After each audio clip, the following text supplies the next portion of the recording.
Hey, what's up everybody? Welcome back to my channel. Welcome back to another edition of my coffee rant.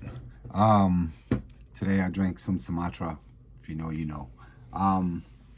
So I've been thinking a lot about the artist struggle thing, the mental tug where you're constantly questioning whether it's worth it or not.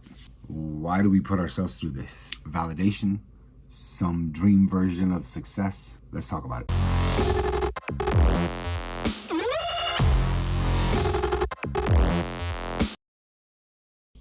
Being an artist is kind of like walking into a fight knowing that you're going to lose sometimes. One minute you're on top of the world because you just finished something that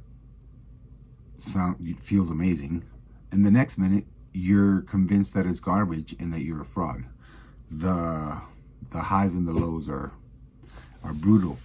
I mean, at least in my opinion, I'm sure a lot of you artists out there can relate. And the worst part about it is that battle doesn't stop just because you're good. Even the greatest of artists struggle sometimes with imposter syndrome. Like, who decided that to be creative, you needed to go through this emotional tax? We're always getting taxed, even when we create. So it's probably the price we pay for passion, right? But then there's that like undeniable pull to want to create, where we're just drawing information and feeling inspired, right? And we feel compelled to create something that is sitting inside of your head. You want to sort of try to bring it to life. When you're in that moment, it's like time disappears, right? And I think that's the part that's addicting. Correct me if I'm wrong, but that's really what keeps us creatives going back for a little more of that manifestation of just the ideas that are in your head. Just that feeling of bringing something to life, I think, is what's worth it about the whole process of being in the struggle of a creative, in the artist struggle. I think it's worth it, just because when you actually bring something to life, to fruition, everything else goes away. And let's not forget the external pressures, social media, algorithms,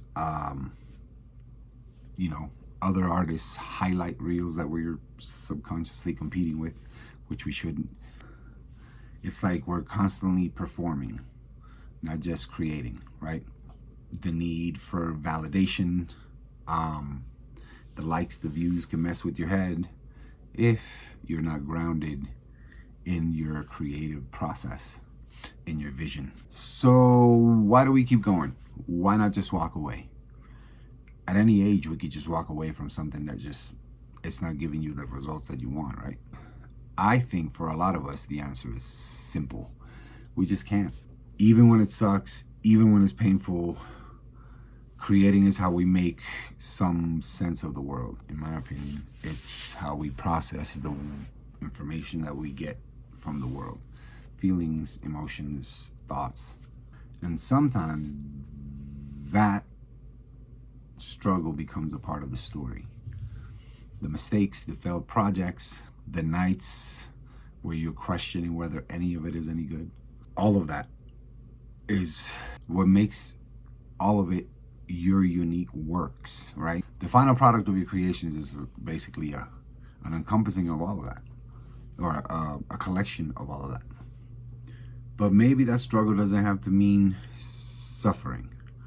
What if we stop romanticizing the artist struggle, torture artisting? Like, sure, struggle breeds growth, but so does creativity, joy, and even rest, right? R&R. Taking a break doesn't mean that you're lazy, and doubting yourself doesn't mean that you're not meant for this. It just means that you care. It means that you're human. A human creation creating. So, is the artist struggle worth it? Honestly, I think only you could answer that question for yourself. But I think that as long as there's a spark, as long as that creating gives you something that nothing else does, then hell yeah, it's worth it. It's worth it for me. Just don't forget to be kind to yourself in the process. because the struggle is a part of it, and it's not the end of the story. So let me know in the comments what you think about the artist struggle, if it's worth going through it as an artist, as a creative. I'm sure a lot of you guys that are watching are always creating something. So leave a comment below, and yeah, let's keep the conversation going. And thank you for watching one of my rants. Thank you for watching another little episode of this series. If it hits home, please press like on this video. It helps a lot. And yeah, I'll catch you in the next one. Peace.